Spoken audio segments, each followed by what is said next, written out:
इस वीडियो का उद्देश्य किसी की धार्मिक भावनाओं को ठेस पहुंचाना नहीं है, बल्कि सच्चाई को दिखाना है। दोस्तों, आज हम बात करेंगे मुस्लिम धर्म में प्रचलित 4 ऐसे मिथकों की जिनका कोई विशेष आधार नहीं है और वे पूरी तरह से कुरान शरीफ के विपरीत हैं।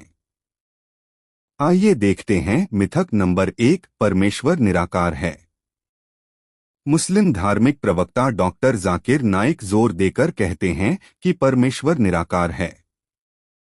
इसके विपरीत संत रामपाल जी महाराज शिक्षा देते हैं कि परमेश्वर का मानव जैसा रूप है।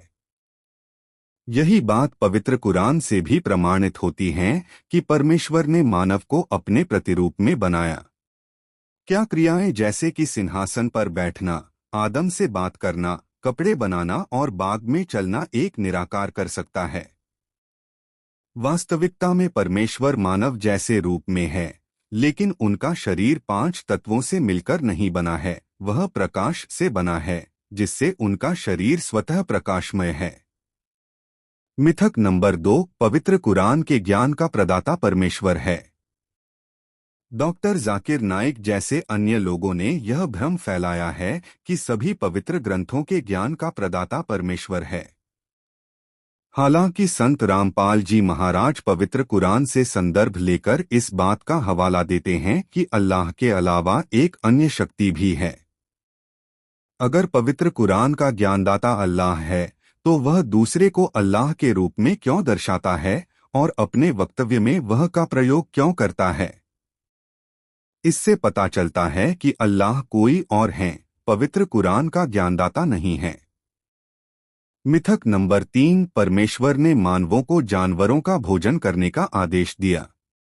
डॉक्टर जाकिर नाइक के विचारों के अनुसार भगवान ने मनुष्यों को जानवरों का भोजन करने का आदेश दिया है।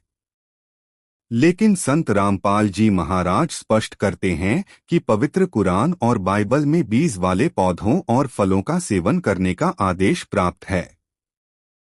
होली बाइबल उत्पत्ति ग्रंथ 1 छंद 27 से 29 में इसका प्रमाण है।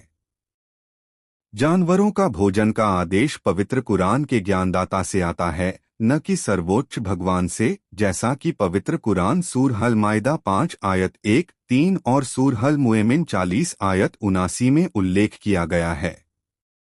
मिथक नंबर 4, जन्म और मृत्यु नहीं होती। डॉक्टर जाकिर नाइक यह मानते हैं कि जन्म और मौत नहीं होती हैं और आत्माएं कब्रों में क़यामत जज्बात तक रहती हैं। हालांकि संत रामपाल जी महाराज पवित्र कुरान में कई सूरहों से प्रमाण प्रस्तुत करते हैं जो इस बात का विरोध करते हैं।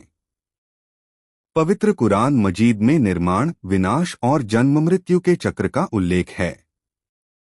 प्रमाण के लिए कृपया सूरह कहफ 18 आयत 47-48, सूरह मुल्क 67 आयत 2, सूरह रूम 30 आयत 11, सूरह अंबिया 21 आयत 104, सूरह अल बाकराह 2 आयत 25, 28, 29 देखें। निष्कर्ष: हर धर्म में भ्रांतियां हैं और मुस्लिम धर्म से अछूता नहीं है। वास्तविक ज्ञान की खोज करना और धार्मिक ग्रंथों को गहराई से समझना महत्वपूर्ण है। संत रामपाल जी महाराज की शिक्षाएं इन भ्रांतियों को स्पष्ट करने और मानवता को आत्मिकता की सही समझ की ओर ले जाने वाली हैं।